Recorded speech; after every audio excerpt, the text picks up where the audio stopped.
غرض آج کربلا میں حسینی میلہ لگا ہوا ہے۔ حوروں سے کہو کہ اپنی خوشبودار چوٹیاں کھول کر کربلا کا میدان صاف کریں کہ تمہاری شہزادی، تمہاری آقائے نعمت فاطمہ زہرا رضی اللہ تعالیٰ عنہا کے لال کے شہید کرنے اور خاک پر لٹائے جانے کا وقت قریب آ گیا ہے۔ رضوان کو خبر دو کہ جنتوں کو بھینی بھینی خوشبوؤں سے بسا کر دلکش آرائشوں سے آراستہ کرے کہ دلہن بنا رکھے کہ بزم شہادت کا دولہا بہتے خون کا سہرا باندھے، زخموں کے ہار گلے میں ڈالے، عن قریب تشریف لانے والا ہے۔ امام نے شمر خبیث کو خیمہ اطہر کی طرف بڑھتے ہوئے دیکھ کر فرمایا، خرابی ہو تمہارے لیے، اگر دین نہیں رکھتے اور قیامت سے نہیں ڈرتے تو شرافت سے تو نہ گزرو۔ میرے اہل بیت سے اپنے زاہل سرکشوں کو روکو، دشمن ادھر سے باز رہے۔ اب چار طرف سے امام مظلوم، جنہیں شوق شہادت ہزاروں دشمنوں کے مقابلے میں اکیلا کر کے لایا ہے، نارگا ہوا۔ امام داہنی طرف حملہ فرماتے تو دور تک سواروں اور پیادوں کا نشان نہ رہتا، بائیں جانب تشریف لے جاتے تو دشمنوں کو میدان چھوڑ کر بھاگنا پڑتا۔ خدا کی قسم وہ فوج اس طرح ان کے حملوں سے پریشان ہوتی جیسے بکریوں کے گلے پر شیر آ پڑتا ہے۔ لڑائی نے طول کھینچا ہے، دشمنوں کے چھکے چھوٹے ہوئے ہیں، نگاہ امام کا گھوڑا بھی کام آ گیا۔ پیادہ ایسا قتال فرمایا کہ سواروں سے ممکن نہیں۔ 3 دن کے پیاسے تھے۔ ایک بدبخت نے فرات کی طرف اشارہ کر کے کہا، وہ دیکھیے کیسا چمک رہا ہے، مگر تم اس میں سے ایک بوند نہ پیو گے، یہاں تک کہ پیاسے ہی مر جاؤ گے۔ فرمایا، اللہ تجھ کو پیاسا قتل کرے۔ فوراً پیاس میں مبتلا ہوا، پانی اور پیاس پیتا اور پیاس نہ بجھتی، یہاں تک کہ پیاسا ہی مر گیا۔ حملہ کرتے اور فرماتے، کیا میرے قتل پر جمع ہوئے ہو؟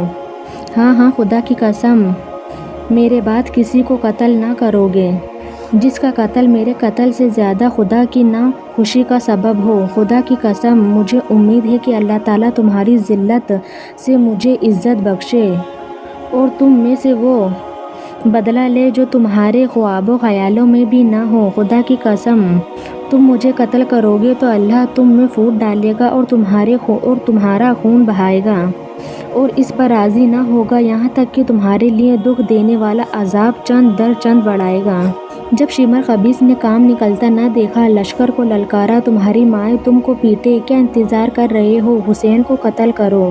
اب چار طرف سے ظلم کے ابر اور تاریکی کے بادل فاطمہ رضی اللہ تعالیٰ عنہا کے چاند پر چھا گئے۔ زرعہ بن شریق تمیمی نے بائیں شانہ مبارک پر تلوار ماری۔ امام تھک گئے ہیں، زخموں سے چور ہیں، 33 زخم نیزے کے، 34 گھاؤ تلواروں کے لگے ہیں، تیروں کا شمار نہیں، اٹھنا چاہتے ہیں اور گر پڑتے ہیں۔ اسی حالت میں سنانا بن انس نخائی شاکی ناری جہنمی نے نیزہ مارا کہ وہ عرش کا تارا زمین پر ٹوٹ کر گرا۔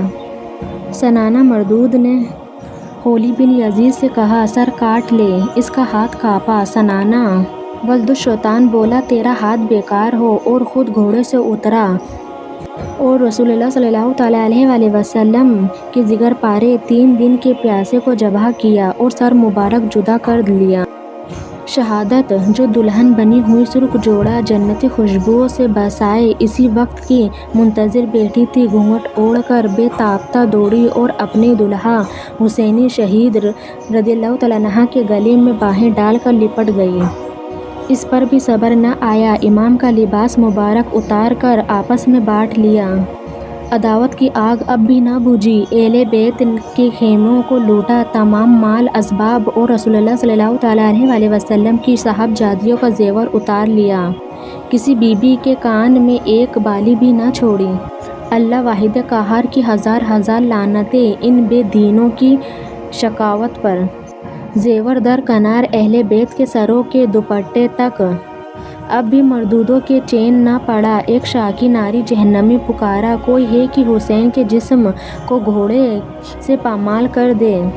10 مردود گھوڑے کودتے دوڑے اور فاطمہ رضی اللہ تعالیٰ عنہا کی گود کے پالے مصطفیٰ صلی اللہ تعالیٰ علیہ وآلہ وسلم کے سینے پر کھیلنے والے کے تن مبارک کو سوموں سے روندا کہ سینہ و پشت ناجنین کی تمام ہڈیاں ریزہ ریزہ ہو گئیں۔